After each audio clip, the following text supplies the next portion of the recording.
Olá, meninos e meninas, como vocês estão? Espero que todos estejam bem, que todos estejam dispostos e que a gente vai tocando durante esse período de quarentena que infelizmente ninguém queria, mas ele tem se mostrado uma realidade muito interessante até. Bom, aqui é o professor Davidson, a gente está continuando com a nossa revisão dos conteúdos trabalhados durante essa primeira etapa. Alguns deles nós trabalhamos em sala, como é o caso do conteúdo que hoje a gente abarca. A gente vai falar de uma parte da cartografia sobre fusos horários. Nessa primeira parte, a gente vai expor como é que se estabeleceu esse sistema de fusos horários, qual é a utilidade dele, e mostrar, uma maneira simples de calcular, basicamente, a maior parte das questões que tratam, de fusos horários. Correto? Então, vamos lá. O sistema de fuso horário é, na verdade, uma convenção. Essa convenção acontece no final do século XIX, mas os princípios básicos através dos quais ele foi estabelecido são conhecidos desde a antiguidade. A Terra, que é um geóide, tem um movimento de rotação, ou seja, faz um movimento de rotação sobre o seu eixo. Esse movimento tem a duração de 24 horas e o resultado final é que, se a gente pega o perímetro terrestre, a cada 24 horas ele vai expor a superfície do planeta a diferentes níveis de iluminação solar. Isso significa dizer que quando o Sol estiver levantando na linha do horizonte, naquela localidade, tecnicamente eu teria por volta de 6 da manhã. E quando, depois de 12 horas aproximadamente, o Sol se põe do outro lado, exatamente no ponto oposto, na longitude oposta, o resultado é que eu teria o anoitecer. E assim, cada localidade da superfície do planeta teria uma sucessão de horas diferentes, na medida em que a iluminação solar faria de maneira diferente uma iluminação. Resultado, essa Conferência Internacional do Primeiro Meridiano, de 1884, ela tenta estabelecer uma forma a partir da qual você teria mundialmente um sistema capaz de referenciar as localidades de acordo com a sua posição relativa à iluminação solar a cada instante. Eu teria então, nesse caso, um sistema que é o sistema que foi estabelecido com um meridiano principal, um meridiano que equivaleria ao meridiano de 12 horas, e um antimeridiano, ou seja, um ponto no qual eu teria uma linha internacional de data ou um momento a partir do qual eu teria o início de cada um dos novos dias.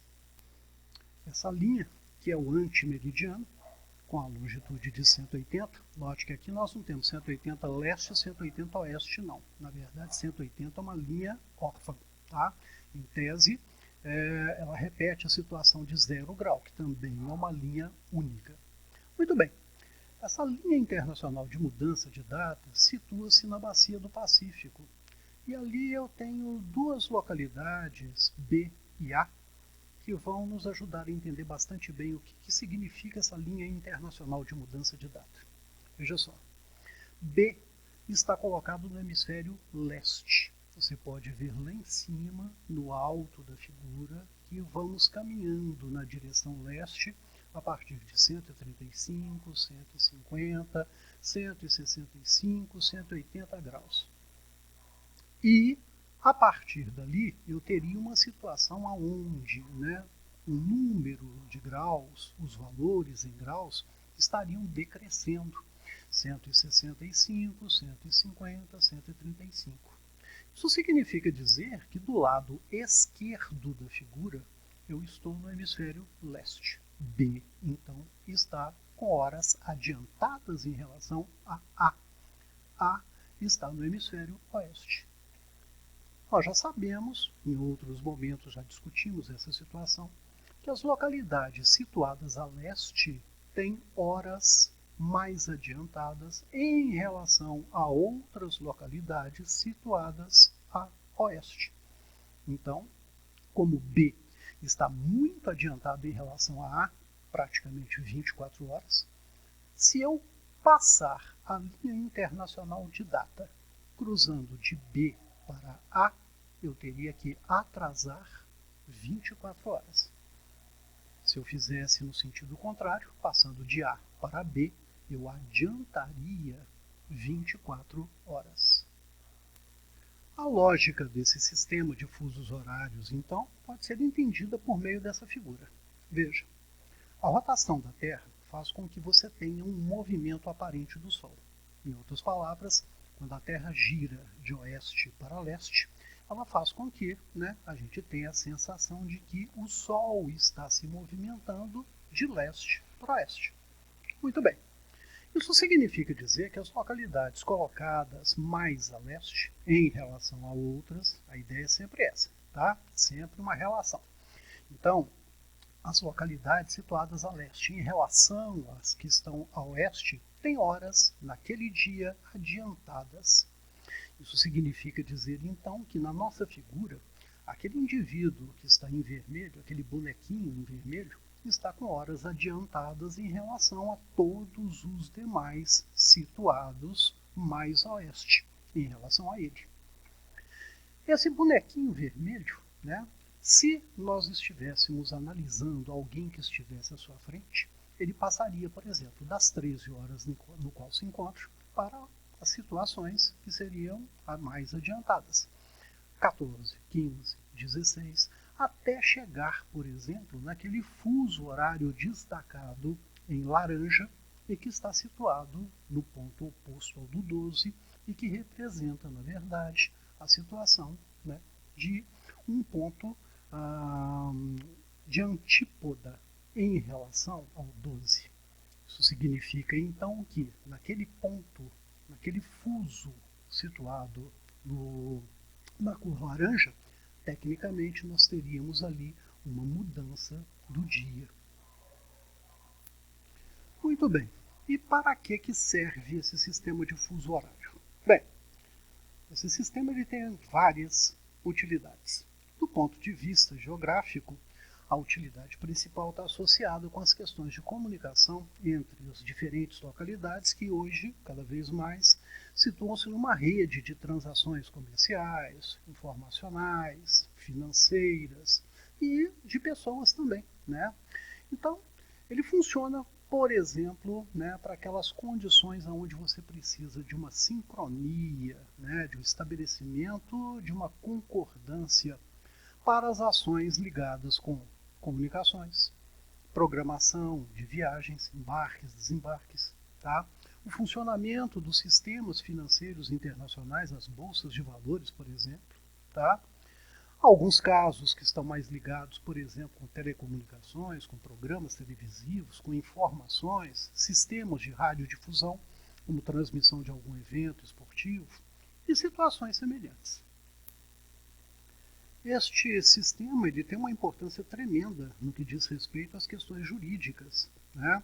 Os prazos estabelecidos para quitação, para pagamento de dívidas, os prazos estabelecidos para que se possam cumprir determinados acordos comerciais na esfera jurídica, por exemplo, dependem da formalização de um sistema de horas que permita que você tenha, por exemplo, uma sincronia dentro do país e essas obrigações sejam respeitadas de fato.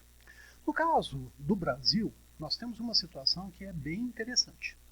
A extensão longitudinal do país é uma extensão muito grande. Isso significa dizer que da costa leste do Brasil, principalmente a costa associada com alguns estados do Nordeste, até o ponto mais a oeste do Brasil, que está colocado no estado do Acre, nós teríamos aí uma extensão tão grande que caberia a colocação de pelo menos 4 fusos horários. Mas qual deles seria o fuso oficial? Bem, a rigor, o fuso oficial é aquele que tem a capital, o Distrito Federal, de onde, na verdade, partem todas as decisões jurídicas, administrativas, executivas, legislativas. No nosso caso, o fuso ele também tem em consideração um outro aspecto muito importante. Se nós tomarmos, por exemplo, o fuso de Brasília, que é o fuso de 45 graus, que está atrasado 3 horas em relação, né, ao fuso do meridiano de Greenwich. Este fuso ele vai concentrar a maior parte da população brasileira, a maior parte, né, das questões comerciais, da produção econômica e da circulação de riquezas no Brasil. É uma situação que é coincidente, não é propriamente dito um pré-requisito para se estabelecer o fuso oficial. Na verdade, o fuso oficial é dado pela capital administrativa do país. Mas vejam, o que nós temos aí é uma situação muito interessante. Quem está em Fernando de Noronha está, na verdade, adiantado 1 hora em relação a aqueles indivíduos que estão colocados em São Paulo, em Minas Gerais, no Maranhão, em Brasília. Esse indivíduo, né, situado em Fernando de Noronha, né, está num fuso que está atrasado apenas 2 horas em relação ao fuso do meridiano de Greenwich.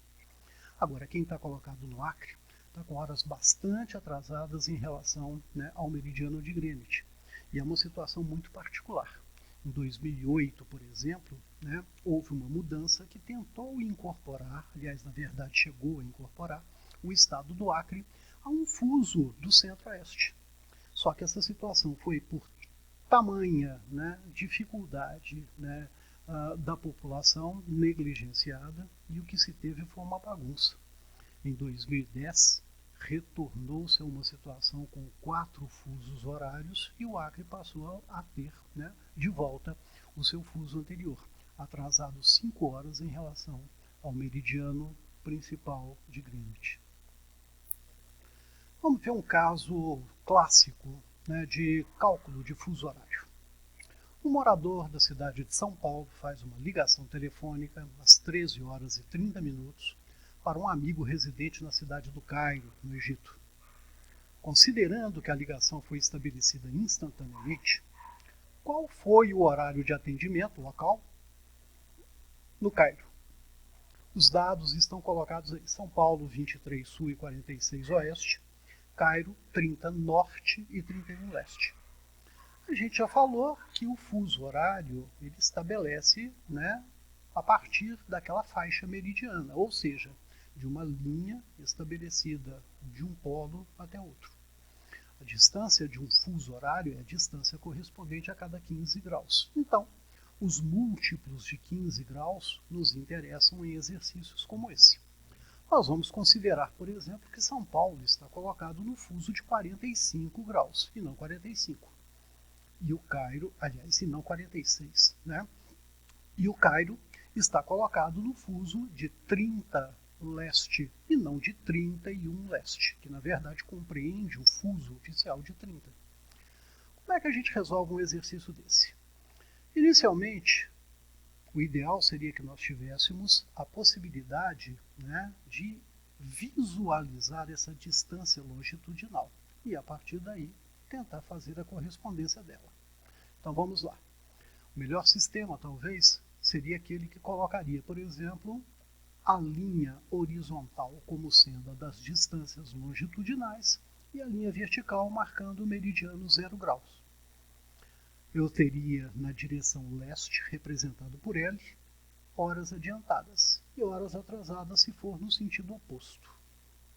São Paulo e Cairo estariam representados por essas duas localidades. São Paulo, então, a 45 e o Cairo a 30. A distância que eu tenho que considerar, que é a distância longitudinal entre elas, é essa daí, de 75 graus, correspondente à distância de São Paulo ao meridiano de Greenwich e do meridiano de Greenwich até o Cairo. Observem que, nesse caso, se para cada 15 graus eu tenho 1 hora, em 75 graus eu teria, então, o correspondente a 5 horas. E eu teria, neste caso, 5 horas a mais no Cairo do que em São Paulo. Resultado final, 18 horas e 30 minutos. Um exercício simples, mas é a base de praticamente todos os exercícios que envolvem fuso horário. Muito bem. Nós chegamos ao final da nossa aula. Eu espero que todos, né, tenham entendido e eu tenha oportunizado, né, a possibilidade de vocês revisar essa matéria. Um abraço a todos.